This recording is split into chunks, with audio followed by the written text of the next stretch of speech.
Hello students. तो चलिए आज हम लोग शुरू करेंगे क्लास ट्वेल्थ इंग्लिश बी का जो पहला पोएम है उसको हम लोग पढ़ेंगे। ऐसे काफ़ी स्टूडेंट्स हमारे जो ऑफलाइन कोचिंग में पढ़ते हैं उनका डिमांड था कि आप इंग्लिश करवा दीजिए। तो मैंने ऑफलाइन कोचिंग में ये सब कंप्लीट करवा दिया है, पूरा प्रोज पोएट्री कंप्लीट करा दिया है। प्रोज में 3 क्वेश्चन लगभग आधा हो गया, आधा बचा हुआ है बस। तो चलिए हम सोचे कि ऑनलाइन में भी अपलोड कर दे ताकि एग्ज़ाम के दिनों में आपको सुविधा होगा। आप उसको एक बार रिवाइज करके चले जाएंगे तो ज़्यादा अच्छा रहेगा। तो आज हम लोग शुरू करेंगे क्लास 12 सेमेस्टर 4 इंग्लिश बी का जो प्रोज है, यानी कि पहला जो है प्रोज नहीं, पोएट्री। पोएट्री करेंगे हॉक रूस्टिंग। हॉक रूस्टिंग जो टेड ह्यूज के द्वारा लिखा गया है। ये मेरा इंग्लिश का नोट्स है, आप देख सकते हैं, इसको बनाया गया है सेमेस्टर 4 के लिए। और इसको स्क्रॉल करके जब नीचे जाएंगे तो ये देखिए चैप्टर 1 हम लोग पढ़ेंगे। चैप्टर 1 जिसका नाम है हॉक रूस्टिंग। ठीक है, जिसका नाम है हॉक रूस्टिंग। ये देखिए चैप्टर 1 हॉक रूस्टिंग। अच्छा, ये सबसे पहले हम लोग जान लेते हैं हॉक रूस्टिंग का मतलब क्या होता है। हॉक रूस्टिंग का मतलब होता है हॉक हॉक का मतलब होता है बाज। बाज ये देख सकते हैं आप, यहाँ पे देखिए बाज का फोटो है, ये बाज। और रूस्टिंग का मतलब है जब वो आराम कर रहा है, रेस्ट कर रहा है, जब बाज जब आराम कर रहा है। और इसके जो पोएट हैं उनका नाम है टेड ह्यूज। तो टेड ह्यूज जो है उन्होंने हॉक रूस्टिंग, ऐसे वो एनिमल के ऊपर बहुत सारी पोएम लिखे हैं। और अब जब बात एनिमल की करते हैं तो आप लोग को लगता होगा कि अरे ये बाज तो एनिमल नहीं है। तो कोई बात नहीं, इसका आप थीम आगे पता चल जाएगा आपको पोएम में, जब हम लोग पोएम शुरू करेंगे। तो हम लोग ज़्यादा समय नहीं लेंगे और पोएम को शुरू करेंगे। और लास्ट में मैं बताऊंगा कि टेड ह्यूज ने किस मानसिकता से क्या सोचकर इस पोएम को लिखा है। तो चलिए बिना देर किए हुए हम लोग इस कविता को शुरू करते हैं। आपको यहाँ पे हिंदी वर्ड मीनिंग भी मिल जाएगा अगर आप ये नोट्स को आपको मिलता है तो, वहाँ टेलीग्राम से। तो चलिए ये देखिए पोएम यहाँ से शुरू हो रहा है और हम लोग बिना देर किए हुए पोएम को शुरू करते हैं। देखिए क्या कहता है पोएम में। ये जो भी पोएम है इसके अंदर एक बाज, बाज मतलब वो जो प्राणी जो आपको यहाँ पे जो फोटो दिखाई है बाज, ये बाज खुद कह रहा है। पूरी कविता बाज ने खुद कहा है, ठीक है, उसने ही खुद कहा है। तो चलिए देखते हैं बाज क्या कहता है हमसे। देखिए बाज क्या कहता है। I sit in the top of the wood. I sit in the top of the wood. मैं जंगलों के ऊंचे ऊंचे पेड़ों पर बैठता हूँ। मैं जंगलों में ऊंचे ऊंचे पेड़ों पर बैठता हूँ। I sit in the top of the wood, यानी कि वो बाज कह रहा है कि मैं जंगलों में सबसे ऊंचे ऊंचे पेड़ों पर बैठता हूँ। माई आईज क्लोज्ड, और मेरी आंखें क्या होती है, बंद होती है। यानी कि जब वो जंगलों में ऊंचे ऊंचे पेड़ों पर बैठता है तो उसकी आंखें बंद रहती है। आगे क्या कहता है। इन एक्शन, इन एक्शन मतलब मेरे अंदर कोई एक्शन नहीं होता, यानी कि वो आंखें बंद करके जंगलों के ऊंचे ऊंचे पेड़ों पर बैठा रहता है और उसके शरीर में या उसके द्वारा किसी भी तरह की हरकत नहीं होती है। शांति एकदम एक ध्यान मग्न में वो बैठा रहता है। इन एक्शन, किसी भी तरह का वो एक्शन, किसी भी तरह का वो हरकत नहीं करता है। वो बाज आगे क्या कहता है। No falsifying dream. No falsifying dream, falsifying मतलब झूठे, ड्रीम माने सपने। वो बाज हमसे कहता है कि मैं झूठे सपने नहीं देखता। वो बाज क्या कहता है। I sit in the top of the wood, मैं जंगलों में ऊंचे ऊंचे पेड़ों पर बैठता हूँ। मेरी आंखें बंद रहती है और मैं कोई भी हरकत नहीं करता, इन एक्शन स्थिर रहता हूँ। और ना ही मैं झूठे सपने देखता हूँ। नो फॉल्सिफाइंग ड्रीम, मैं झूठे सपने नहीं देखता। Between my hooked head, hooked मतलब वो जो नुकीला, नुकीला उसका चोंच आप देख सकते हो ऊपर के फोटो में। Between my hooked head and hooked feet, यानी कि मैं अपने इस नुकीले चोंच से, सिर से, और इस नुकीले पैर से जिसको भी चाहूं उसको क्या कर सकता हूं, पकड़ सकता हूं। जिसको भी चाहूं उसको पकड़ सकता हूं। किसमें, बिटवीन माई हुक्ड हेड, मेरे नुकीले चोंच में, और मेरे नुकीले जो पैर हैं उसमें मैं जिसको भी चाहूं उसको आसानी से पकड़ सकता हूं। और इन स्लीप, और जब मैं सोता हूं, बाज कहता है कि और इन स्लीप, सो यहाँ पे सोने का तात्पर्य नहीं होगा, स्लीप का मतलब जब मैं ध्यान में रहता हूँ, ध्यान में मतलब आंखें बंद करके जब मैं ध्यान मुद्रा में रहता हूँ। यहाँ पे स्लीप का मतलब सोना नहीं हुआ, ठीक है। जब मैं ध्यान मुद्रा में आंखें बंद करके बैठा रहता हूँ पेड़ों पर। रिहर्स, रिहर्स का मतलब होता है प्रैक्टिस, रिहर्सल नहीं बोलते, रिहर्स प्रैक्टिस करता हूँ।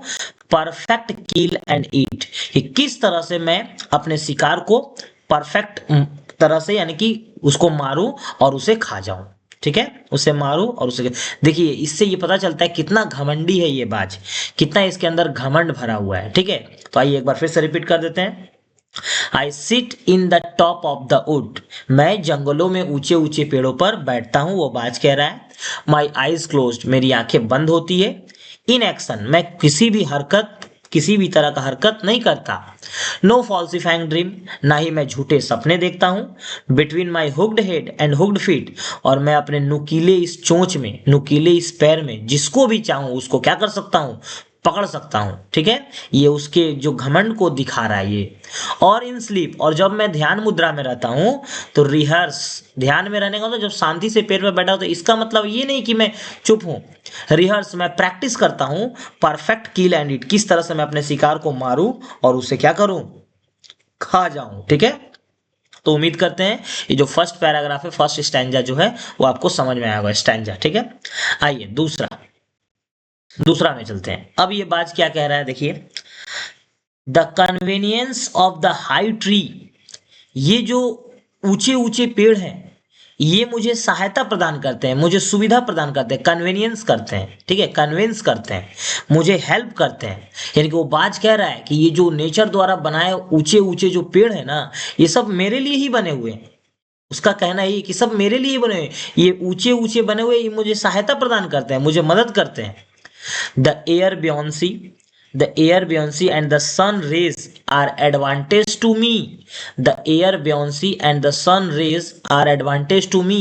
फिर वो बात कहता है और ये जो हवा और ये जो सूर्य का रोशनी, ये सब मुझे फायदे मतलब एडवांटेज, सब मुझे लाभ पहुंचाते हैं, सब मेरे लिए मेरी सुविधा के अनुसार ही बने हैं। यानी कि ये जो जंगलों में ऊंचे ऊंचे पेड़ है ये सब मेरे लिए बने हैं, मेरी सुविधा के लिए बने हैं। ये हवाएं, ये सूर्य की रोशनी, ये सभी आर एडवांटेज टू मी, सब मेरे फायदे के लिए, मेरे अनुसार, मेरी जरूरतों के अनुसार बने हैं, ठीक है। And the earth face upward, और अंत में ये बात कहता है और ये जो पृथ्वी का फेस जो ऊपर की तरफ उठा हुआ है, earth face upward for my inspection. देखिए कितना घमंडी ये बाज है, ये कह रहा है कि पृथ्वी का जो फेस ऊपर की तरफ उठा हुआ है ना, ये भी मेरे लिए उठा हुआ है ताकि मैं अपने शिकार का इंस्पेक्शन, जांच कर सकूं, मैं सिर उठा करके शिकार का जांच कर सकूं। इसलिए इस प्रकृति ने या भगवान ने इस पृथ्वी का मुंह को, पृथ्वी का जो फेस है उसको ऊपर की तरफ उठा के रखा है। ये ऊंचे ऊंचे पेड़ प्रकृति ने, ईश्वर ने मेरे लिए बनाए हैं। ये हवा, ये सूर्य की रोशनी, ये सब मेरे फायदे के अनुसार बने हुए हैं, सब कुछ मेरे लिए बना हुआ है। कितना उसके अंदर ये घमंड को दिखा रहा है, वो बाज कहता है, ठीक है। तो उम्मीद करते हैं आपको समझ में आया होगा। आइए आगे चलते हैं और देखते हैं आगे वो बाज क्या कहता है। My feet are locked upon the rough bark, ये जो मेरे पैर हैं, रफ बार्क यानी कि जो लकड़ी का जो सूखा सा एक बड़ा सा जो लकड़ी है उसको क्या किया है, लॉक्ड, एकदम कस के पकड़ा हुआ है। उसके जो पैर हैं, मेरे जो पैर है, बाज कहता है मेरे जो पैर हैं इस लकड़ी के जो रफ बार्क, जो लकड़ी का जो बड़ा मोटा सा तना है उसको कस के एकदम पकड़े हुए हैं, लॉक करके, लॉक कर दिया है। मतलब इतना नुकीला उसका पैर है कि उस लकड़ी को लॉक करके पकड़ा हुआ है। It took the whole of creation, it took the whole of creation, उसके घमंड की चरम सीमा देखिए, उस कितना घमंडी है। वो कह रहा है मेरी जैसी काया, होल ऑफ क्रिएशन यानी कि मेरी जैसी काया को बनाने में भगवान को बहुत समय लगा होगा, बहुत समय लगा होगा। मेरे जैसे शरीर को बनाने में, मेरी जैसे काया को बनाने में, मेरे जैसे क्रिएशन यानी कि it took the whole of creation, मेरी जैसी काया को बनाने में प्रकृति को, भगवान को बहुत अधिक समय लगा होगा। टू प्रोड्यूस माई फुट, उसे मेरे पैर को बनाने में समय लगा होगा। माई ईच फीदर, मेरे एक एक पंखों को बनाने में समय लगा होगा। यानी कि प्रकृति को मुझे बनाने में काफी समय लगा होगा, मेरे पैरों को बनाने में समय लगा होगा, मेरे एक एक पंखों को बनाने में समय लगा होगा, यानी कि नेचर ने मुझे बड़ी रच रच करके बनाया हुआ है। Now I hold creation in my foot, और जिस नेचर ने मेरे पैरों को इतनी अच्छी तरीके से बनाया है, अब मैं उसी नेचर के द्वारा बनाए क्रिएशन को अपने पैरों में जकड़ के रखता हूं। नाउ आई होल्ड, नाउ अब मैं, now I hold creation in my foot, अब नेचर द्वारा बनाया गया अन्य जितना क्रिएशन है, जैसे पेड़ हो गया या फिर जो छोटे छोटे जीव जंतु हो गए, उनको मैं अपने पंजे में दबोच कर रखता हूं। बाज का कितना घमंड है उसको यहाँ पे दर्शाया गया है। To produce my foot my each feather, nature ने मेरे पैरों को बड़े ही समय लेकर बनाया है, बड़े ही रच रच करके एक पंख को बनाया है, लेकिन now I hold creation in my foot, लेकिन मैं अब उन्हीं पंजों से प्रकृति के बनाए हुए क्रिएशन को अपने पैरों में दबोच करके रखता हूं। ये यहां पर उस बाज का कहना है। चलिए आगे देखते हैं अगले स्टेंजा में क्या है। और fly up and revolve it all slowly, और मैं जब उड़ता हूं, और फ्लाई अप, और मैं जब उड़ान भरता हूं, जब उड़ता हूं उड़ान भरता हूं, and revolve it all slowly, बड़ा ही स्लोली, धीरे धीमी गति से मैं उड़ता हूँ, धीमी गति से, रिवॉल्व चक्कर लगाता हूँ, धीमी गति, मैं जब उड़ता हूँ तो धीमी गति से धीरे धीरे क्या करता हूँ, रिवॉल्व चक्कर लगाता हूँ आसमान में। I kill where I please because it is all mine, मैं जब चाहूं, जिसे चाहूं, जहां चाहूं उसे क्या करता हूं, मार देता हूं।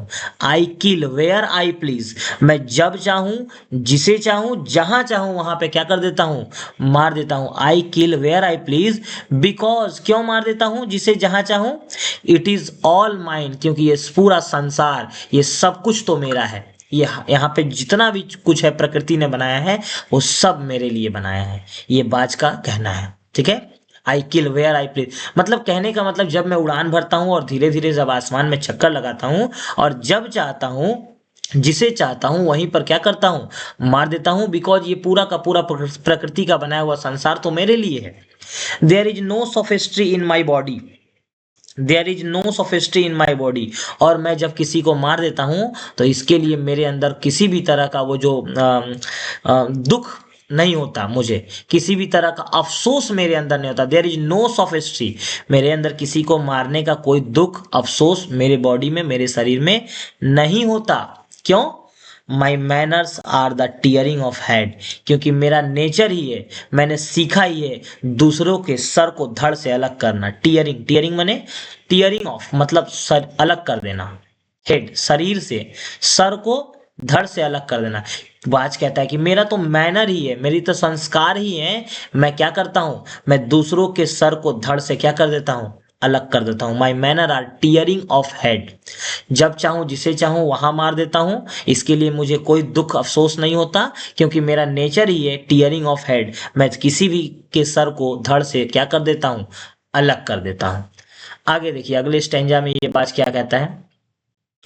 द अलॉटमेंट ऑफ डेथ, मैं लोगों को डेथ अलॉट करता हूं, यानी कि मैं लोगों को मृत्यु देता हूं। लोगों मतलब क्या, जीव जंतुओं को, मैं जीव जंतुओं को, जंगल के जीव जंतुओं को क्या देता हूं, मृत्यु देता हूं, डेथ अलॉट करता हूं। For the one path of my flight is direct, और यहां तक मैं लोगों को मृत्यु देता हूं, यानी कि जो छोटे छोटे जीव जंतु उनको मृत्यु देता हूं।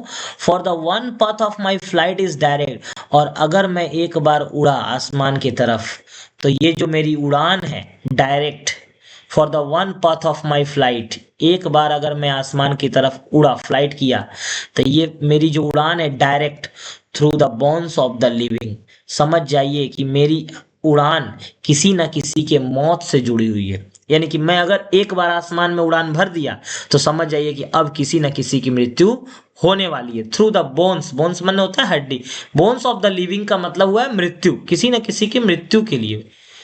तो through the bones of the living, मेरी हर उड़ान किसी न किसी की मृत्यु से जुड़ी होती है। यानी कि मैंने अगर एक बार आसमान में उड़ान भर दिया तो समझ जाइए कि किसी न किसी प्राणी की मृत्यु होने वाली है। No arguments asserts my right, और इस मृत्यु के बाद उसकी जब मैं मृत्यु उसको दे देता हूं, उसके लिए मैं कोई अपना पक्ष नहीं रखता। नो आर्गुमेंट्स, मैं उसके लिए कोई जवाब नहीं देता, ना ही मुझे कोई अफसोस होता है। No argument asserts my right, अपने पक्ष में मैं तर्क नहीं रखता, अपना एक्सप्लेनेशन नहीं करता कि मैंने इसे क्यों मारा। ठीक है, आप देख सकते हैं कितना घमंडी ये बाज है। आइए लास्ट स्टैंजा पढ़ते हैं और ये पोएम को खत्म करते हैं। The sun is behind me, ये जो सूर्य है जो मेरे पीछे है, ये जो सूर्य मेरे पीछे चमक रहा है। Nothing has change since I began, ये कुछ भी बदला नहीं है जब से मैं इस धरती पर हूं। वो बात कर, जब से मैं इस धरती पर हूं कुछ भी बदला नहीं है। नथिंग हैज चेंज, कोई भी चीज नहीं बदला, ना ये सूर्य बदला है, ना ये जंगल के पेड़ बदले हैं। हर चीज मेरे लिए बने हैं, मेरी सुविधा के अनुसार बने हैं। पेड़ ऊंचे ऊंचे बने हैं। इसके अलावा आप देख सकते हैं कि हवा जो है, सूर्य की रोशनी जो है, सब मेरे लिए ऊपर के स्टैंजा में हमने देखा। तो nothing has change since I began, ये सूर्य जो मेरे पीछे चमक रहा है, ये जब से मैं इस धरती पर हूं तब से इसमें कोई परिवर्तन नहीं, उसी तरह से है। क्यों ये सूर्य उसी तरह से है? My eyes has permitted no change, क्योंकि मेरी आंखें इन्हें परमिशन ही नहीं दी है बदलने की। आप सोच सकते हैं कितना घमंड, कि मेरी आंखें इन्हें परमिट ही नहीं करती हैं कि ये बदले, ये सूर्य, ये पेड़, ये जो दशाएं हैं जो मेरे फेवर में है, ये बदले, ये मेरे अनफेवर हो जाएं। ये मेरी आंखें इन्हें परमिशन, इन्हें मतलब आज्ञा ही नहीं देती है। I am going to keep thing like this, और मैं चाहता हूं कि ये जो जैसे है वैसे ही रहे, ताकि ये सूर्य, ये पेड़, ये जंगल जो मेरे फेवर में मेरे लिए बने हैं, ये जैसे हैं वैसे ही रहे। आप देख सकते हैं कितना घमंडी ये बाज है। तो टेड ह्यूज ने एक सवाल दिमाग में आता है, ये कविता यहीं पे खत्म हुई, पोएम। एक सवाल दिमाग में आता है कि आखिर टेड ह्यूज ने ये कविता लिखा क्यों, या फिर ऐसा कि पश्चिम बंगाल बोर्ड ने हम लोगों को ये कविता पढ़ाया क्यों। तो आइए मैं आपको 2 मिनट समय लेकर के विस्तार से बताता हूं। देखिए, इस कविता में का मेन जो थीम है ना, आप देख सकते हैं वायलेंस। इस कविता का मेन थीम है वायलेंस। वायलेंस मतलब हिंसा, हिंसक पक्षी है बाज। तो यहां पर टेड ह्यूज ने बताना चाहा है कि मानव समाज में, हम लोग का जो इंसानी समाज है जिसमें मानव निवास करता है, इस मानव समाज में हम लोग वायलेंस को बड़ी बुरी नजर से देखते हैं कि हिंसा जो है बहुत ही गलत चीज है। लेकिन आप बताएं कि उस बाज को वायलेंस करना क्या कोई इंसान ने सिखाया है? नहीं, उसको नेचर ने ही वायलेंट प्राणी बनाया है। वायलेंट मतलब लिविंग थिंग बनाया है। वो एक जो पक्षी है वो हिंसक पक्षी है, उसको तो किसी व्यक्ति ने नहीं बनाया है, यानी कि प्रकृति ने ही उसे हिंसक बनाया है। तो इससे ये बताना चाहते हैं टेड ह्यूज कि जिस नेचर में हम लोग ब्यूटी देखते हैं, जिस नेचर में हम लोग खूबसूरती देखते हैं कि नेचर कितना खूबसूरत हो सकता है। आप कभी जाएं कहीं घूमने के लिए, दार्जिलिंग जैसी पहाड़ियों पर जाएं या कहीं भी नेचुरल प्लेस पे जाएं, तो देखिए नेचर की कितनी खूबसूरती है, यानी कि प्रकृति जितना खूबसूरत है। यहाँ पर टेड ह्यूज ने बताना चाहा है कि उस खूबसूरती का ही हिस्सा हिंसा है, वायलेंस। वायलेंस भी ब्यूटी का ही हिस्सा है। जिस प्रकृति में हम ब्यूटी देख रहे हैं, उस प्रकृति ने ही उसे क्या बनाया है, बाज को हिंसक, वायलेंट बनाया है। ठीक है, वायलेंस करने के लिए। तो आप देख सकते हैं जहां पर खूबसूरती है वहीं पर हिंसा है। ये एक तरह से ये मतलब बताना चाहते हैं कि प्रकृति जितना खूबसूरत है उतना ही खतरनाक भी है। तो इस चीज का हमें ध्यान रखना चाहिए। तो उम्मीद करते हैं आपको अच्छी तरह से यह कविता समझ में आई होगी। आप इसे पढ़ें जरूर, और अगर आपको अच्छी तरह से समझ में आई होगी तो आप जरूर कमेंट बॉक्स में बताएं कि आपको कैसा लगा, आपको समझ में आया कि नहीं आया, ताकि हमें मोटिवेशन मिले और हम अगला कविता को जल्द ही यानी कि कल ही लेकर के आ जाएं। ठीक है, तो इस बात का ध्यान रखें। और अगर आपको ये पीडीएफ चाहिए, देखिए इस पीडीएफ में क्वेश्चंस वगैरह है। देखिए क्वेश्चन 2 मार्क्स का क्वेश्चन, 1 मार्क्स का क्वेश्चन, ये देखिए नीचे 6 मार्क्स का क्वेश्चन, ये देखिए। तो अगर आपको ये चाहिए तो नीचे डिस्क्रिप्शन बॉक्स में टेलीग्राम चैनल है, आप उसमें जुड़ जाइए, आपको ये पीडीएफ वहीं पर मिल जाएगा। तो उम्मीद करते हैं आपको अच्छा लगा हो। तो मिलते हैं फिर अगले वीडियो में, तब तक के लिए सभी को टाटा बाय बाय।